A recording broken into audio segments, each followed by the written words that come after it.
Tuesday, everybody. Hope you're having a good day today so far. Hope you had a good weekend and a happy Mother's Day.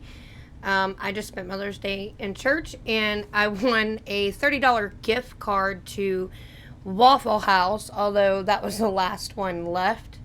I would have chosen Cracker Barrel or IHOP over that, but that was the last gift card left to be given out and I won it, so get a free breakfast, lunch, whatever. I've only been to Waffle House once.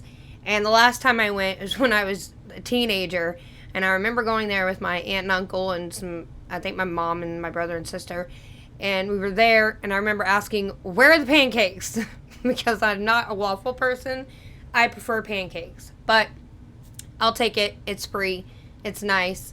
Also, really quickly, I can't talk too much about it because this is the first video I'm able to upload on YouTube after a 2-week ban.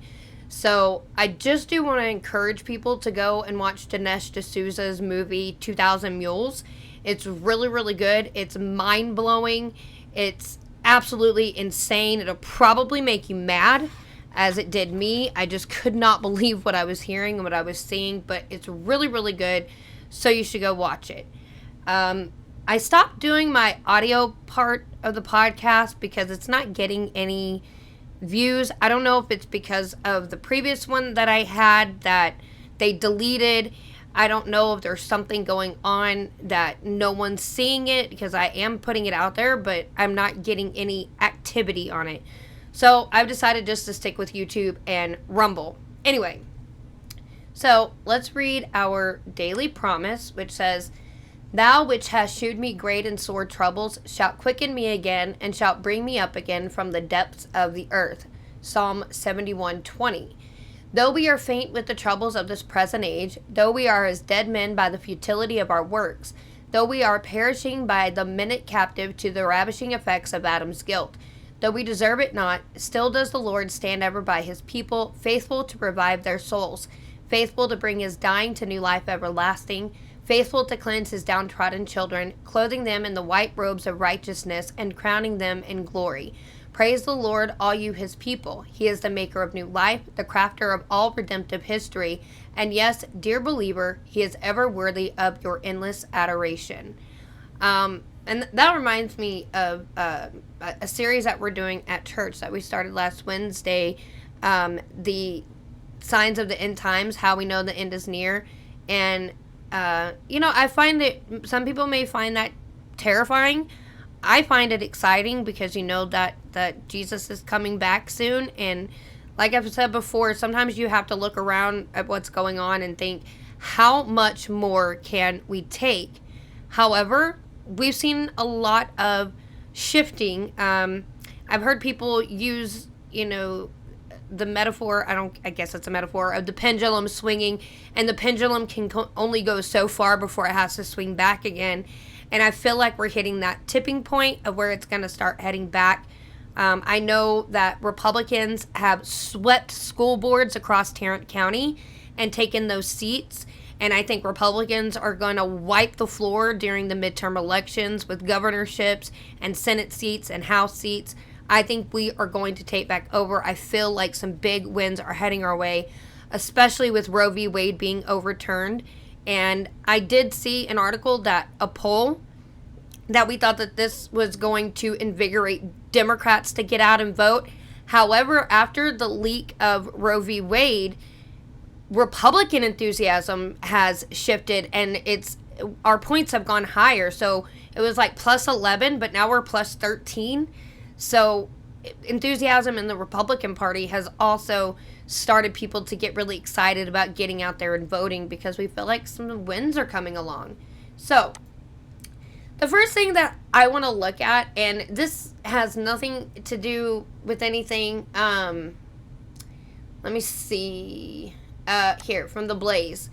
I saw this the other day, and I've been watching this case, and I've noticed from listening to some of Amber Heard's deposition through her testimony actually in court that some of her stories have changed. And also, I don't see her exhibiting a woman who's been abused by this man sitting in front of her. She doesn't act like she's terrified to be giving this testimony with the man that supposedly abused her and, penetrated her with a liquor bottle right in front of her. I don't see the emotion. I think maybe we saw one tear actually come out of her eye.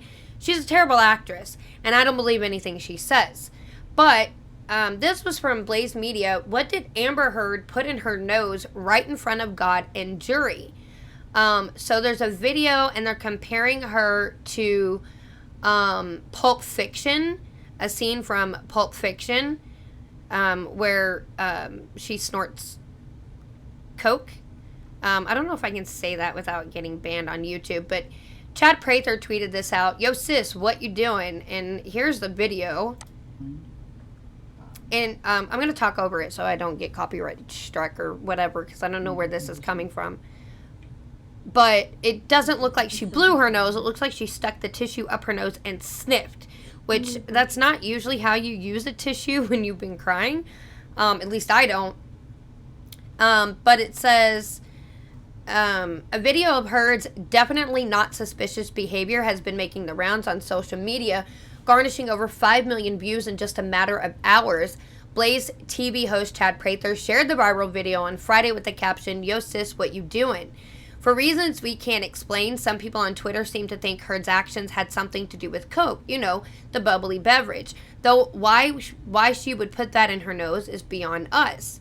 So there's just some tweets here. We are the people said that's a sneaky Coke bump right in front of God and jury. Dennis Gavin, quick bump on the witness stand. Heather Fritz, I thought you were supposed to exhale when you blow your nose. Am I doing it wrong? Ultra MAGA Minister of Truth, blow on the stands. Balls. Some who call me Tim, just a little booger sugar, MBD. Joe Rogan calls Amber Heard crazy, right? That was one that I was going to read, but I don't have time. I did do a whole video about the case called Why Men Stay Silent. What was it called? Why Men Stay Silent About Domestic Abuse, I believe is what it is. That one's on Rumble. I am going to put those up on YouTube now that I can post back on YouTube. I just have to upload them. Okay. I'm going to cover all the Blaze Media articles really quickly. I'm trying to go as quickly as I can because I'm on a time crunch. Dalen, my nephew, he's graduating tonight, and so I got to get this all done. And then I'm alone so I can record. Man rapes pregnant woman after being released that same week for raping another woman at a homeless encampment. Seattle police say one man raped a pregnant woman after being released in the investigation of a prior rape at the same homeless encampment. Myron Lee Jacobs is accused of raping a woman at his tent in the encampment near the intersection of 6th Avenue South and Airport Way South. Police responded to a medical call at the encampment, and when they arrived, they heard a woman scream for help from a tent. She was, quote, nearly naked, and next to her was a naked man they identified as Jacobs. He was arrested at the scene, and the woman told investigators she had been beaten and choked before being raped. Although the King County's prosecuting attorney's office found probable cause to charge the man, they had not yet sent the charges to the court on the date of his second hearing on April 28th. He was released because of court rules restricting the amount of time a suspect can be held in jail without charges. Those documents were received after he was already released. 3 days later, police say he struck again. Jacobs is accused of luring another transient woman into his tent where he beat her and then raped her. She was 7 to 8 months pregnant at the time of the assault. Court documents say Jacobs told the woman that he knew he would get away with raping her because he had been released for the prior rape in the same week.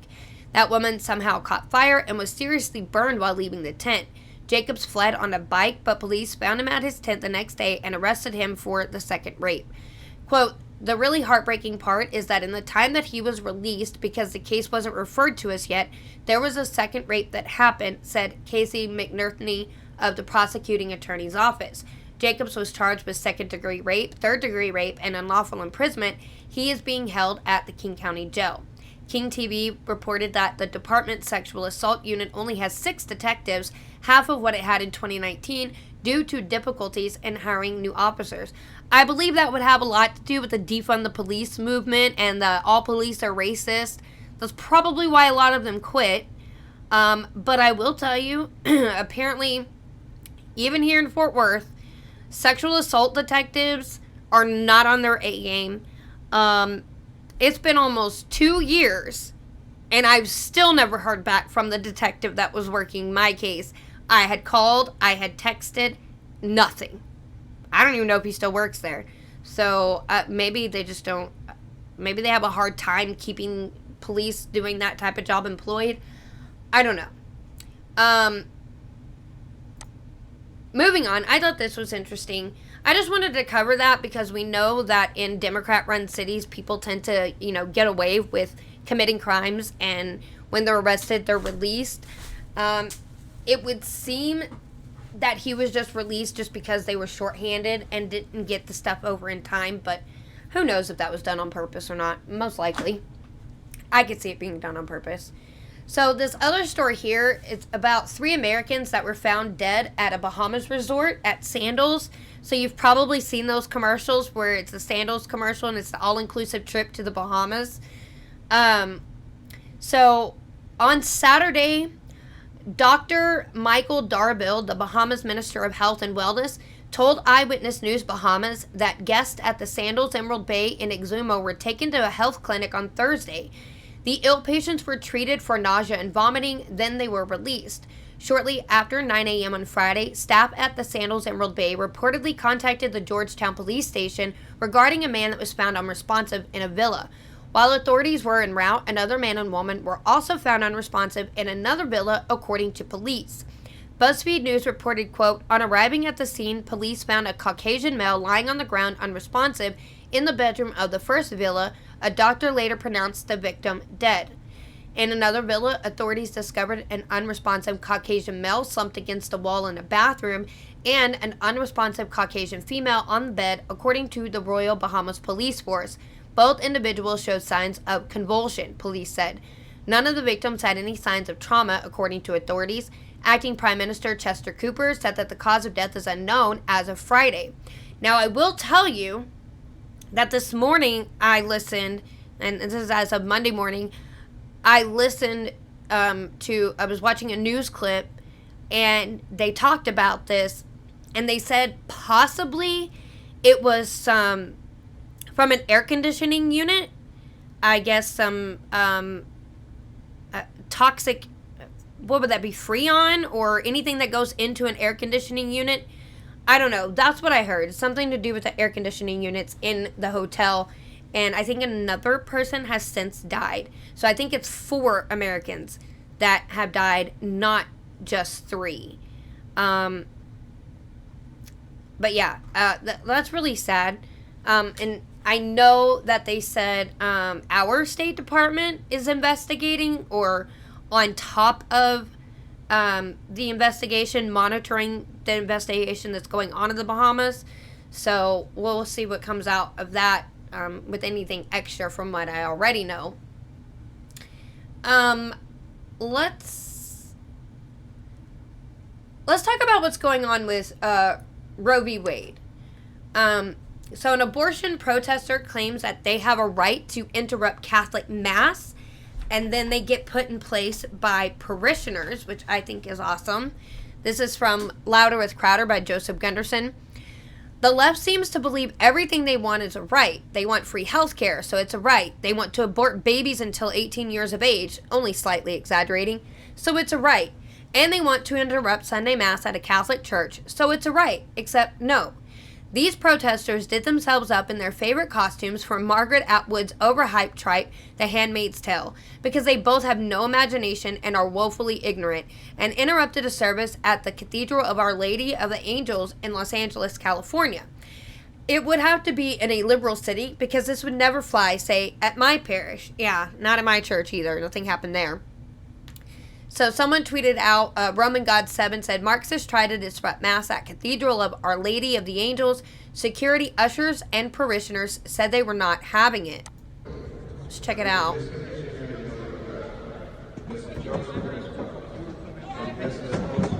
Hey, you get off of him. You are not attacking anybody. You're attacking me right now. You started attacking me. No, you're going towards our preacher. All of these people watching. What idiots. Get out of it. You turned it into something else. Clearly these people are demented and they have no lives. They're... Let's skip ahead and see. Please, this is such a falsery. You even practice Christian things when you're out there. What children? And all in the name of killing babies, honestly. They're so mad that they can't, that they may not be able to kill babies in certain states.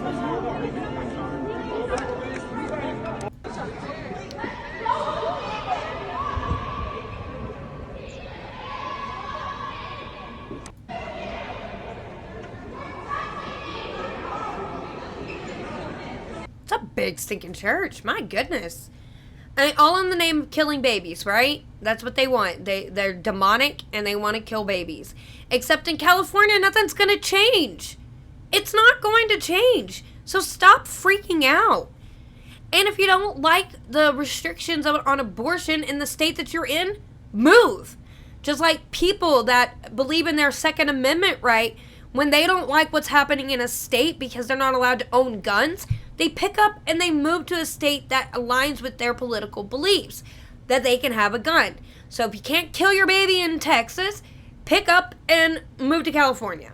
And if you can't move, well, then stop having sex. That's all I can say. So after interrupting mass, the protesters feel like they can get irate when asked to leave. Quote, I have a right as an American. Actually, you don't. You don't have a right to go into a private place, which a church is a private place. You don't have a right to go in there and disrupt what they're doing. That is not a right. You can peacefully protest outside in public. You cannot go into someone's church or into someone's business and do that. And while she certainly has the right to protest, she doesn't have the right to do so inside a church, especially as mass is being conducted. I understand leftists seem to have an issue understanding the difference between private and public property. The communist brain disease destroys the ability to understand such concepts early on. But the church is private property, and they don't even have to be allowed on the grounds, let alone in the building.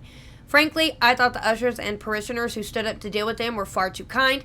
They should have literally picked them up and chucked them out the doors, where police should have been waiting for them so they could be arrested for trespassing. That's just me, though. It might be time for churches to start employing armed guards during services. There's nothing like a few guys at the doors with guns to keep the shrieking harpies away.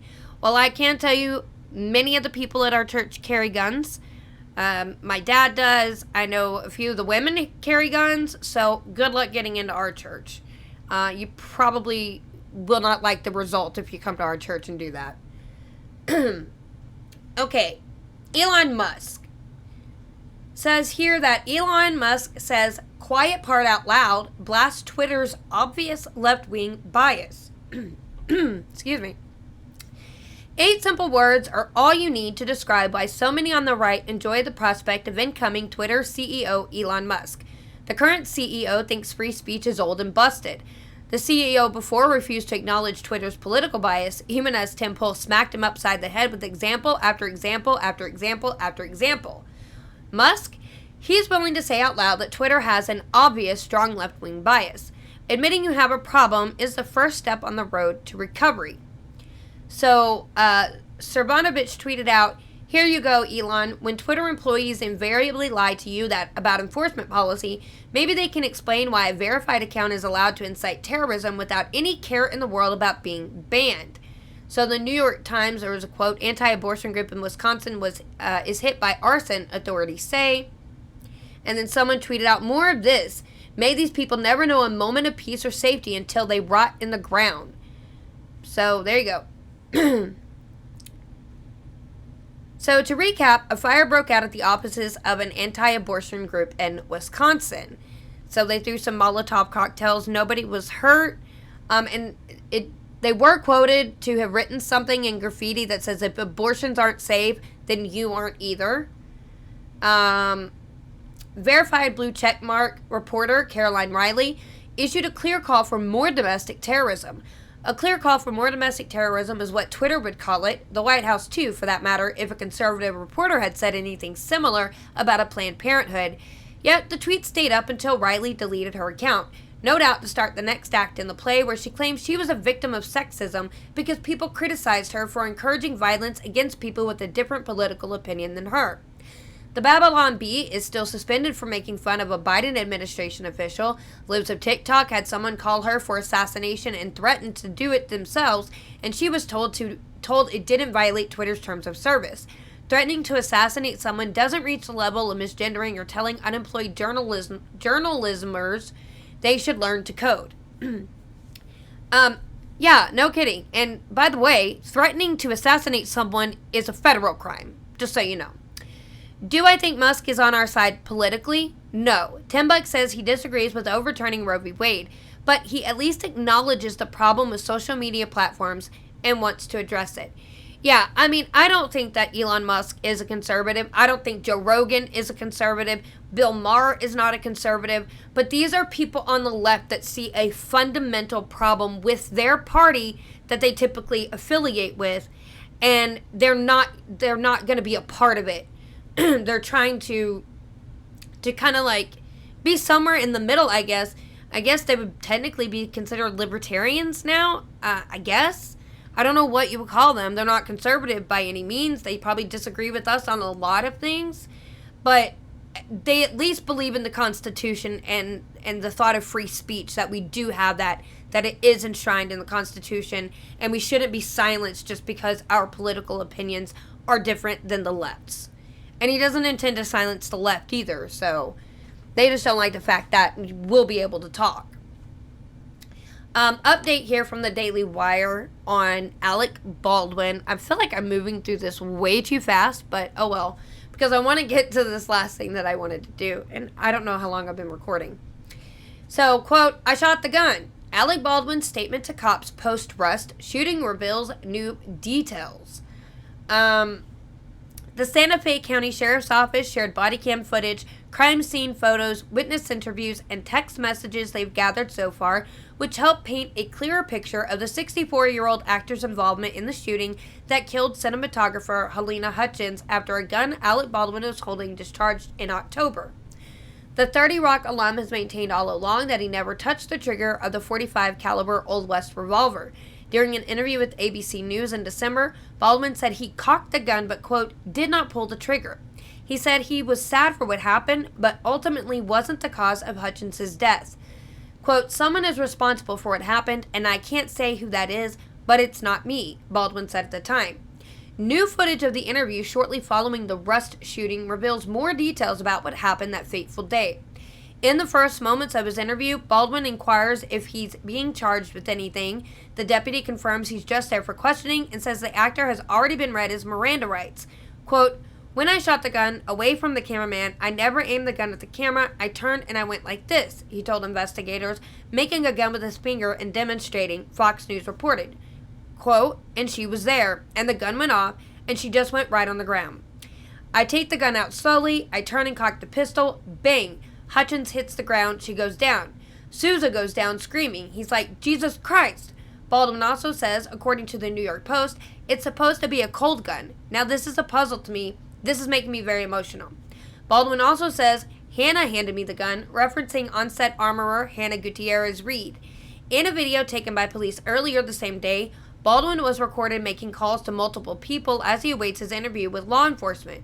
Quote, you have no idea how unbelievable this is and how strange this is, the actor can be heard saying while speaking on the phone. I don't want to be a public person, Baldwin says in the recorded footage.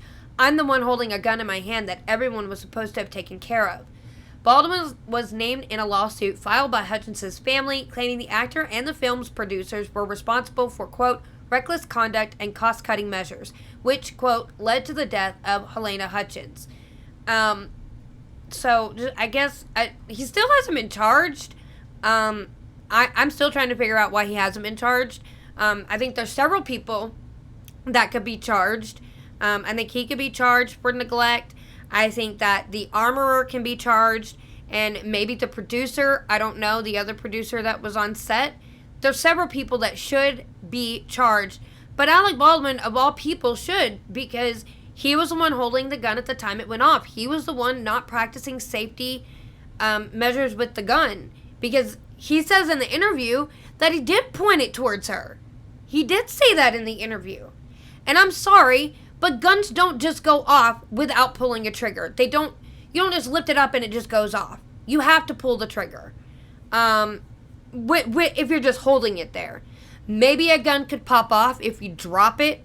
Maybe. I feel like that would be very rare.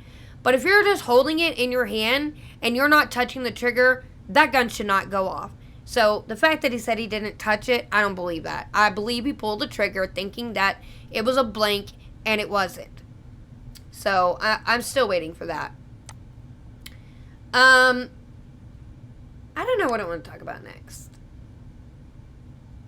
Well, let's talk about this really quickly, and then I'll get to the last thing that I wanted to do. This is, so on The View, co-host Sunny, is it Hostin? Hostin? I don't know how you say your name.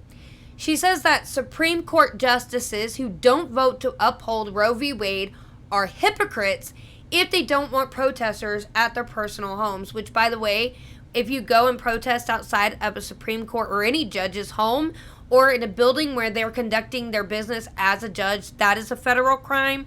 So I'm waiting for these people that are doing this to get arrested, which obviously we know they won't.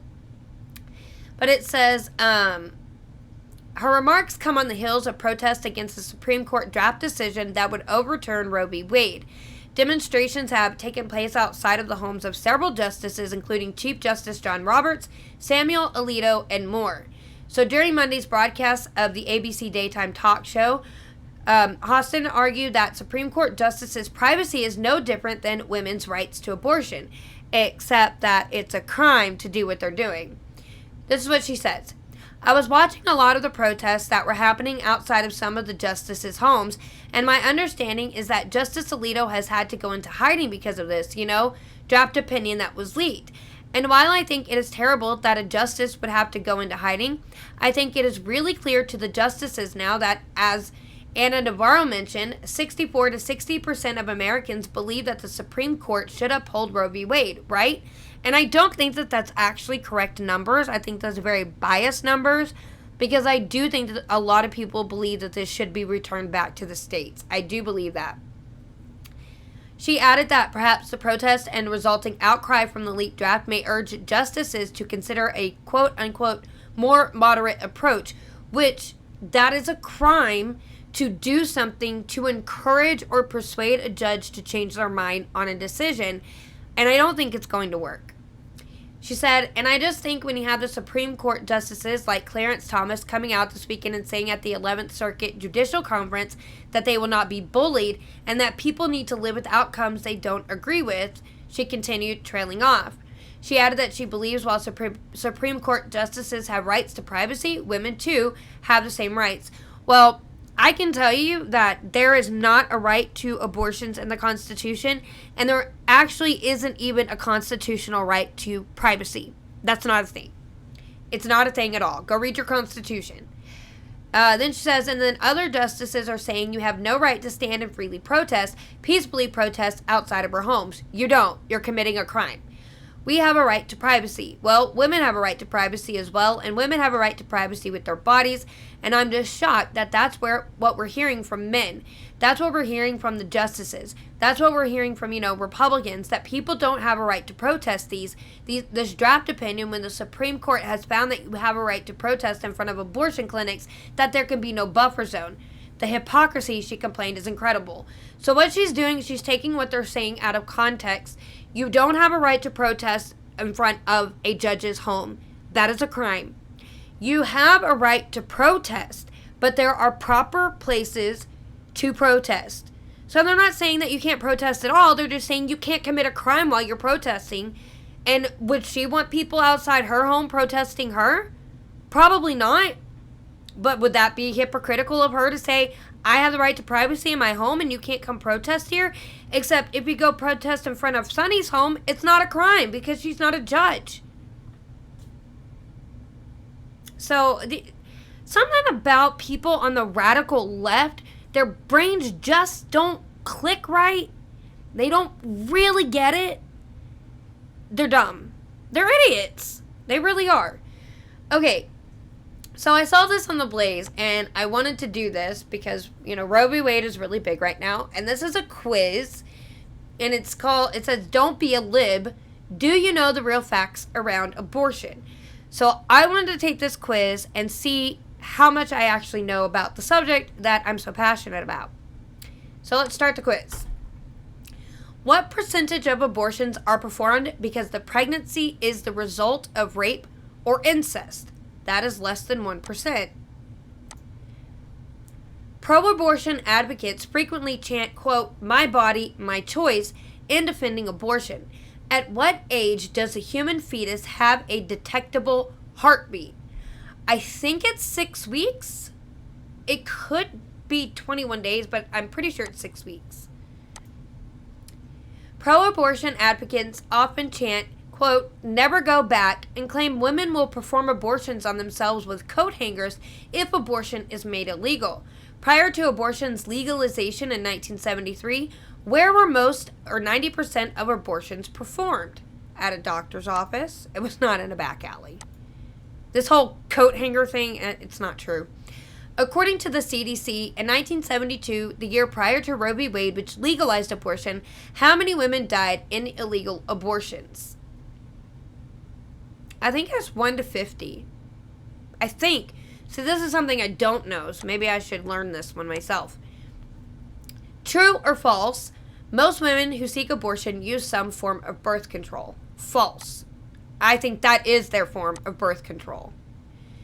True or false? In 1965, the American College of Obstetricians and Gynecologists changed the definition of, quote, pregnancy from the moment of conception to implantation. Probably true. Your score, 4 out of 6. So I got the less than 1% right. I got this one wrong. So it is 21 days after fertilization. Well, I was wrong on that. A doctor's office, yes. 1 to 50, yes. So most women who seek abortion use some form of birth control. I guess, so they do. Okay. I just don't believe that. But whatever. Just because they say they're on birth control doesn't actually mean they are. And then I did get changing the definition correct. So, but I'm not gonna buy the shirt. Anyway, all right, that's the episode. I just wanted to take that quiz, see how much I know about something that I talk about and that I'm passionate about, and I learned some new things. But clearly, I'm pretty educated on abortion. So I'll end the episode here, and I hope you had a good time hanging out with me. Don't forget, just go check me out on YouTube. I'm going to figure out how to get this up on Spotify, I guess. I don't know how to do that. But check me out on YouTube. You can go watch my videos there, like and share. You can check me out on Rumble. I just got to say something as well. I'm going to start putting my videos back up on Rumble more every time. And then you can go to my Linktree and get to all of my social media accounts. Follow me on Twitter and Instagram. That would be really great. And I hope you have a good rest of your day, and God bless.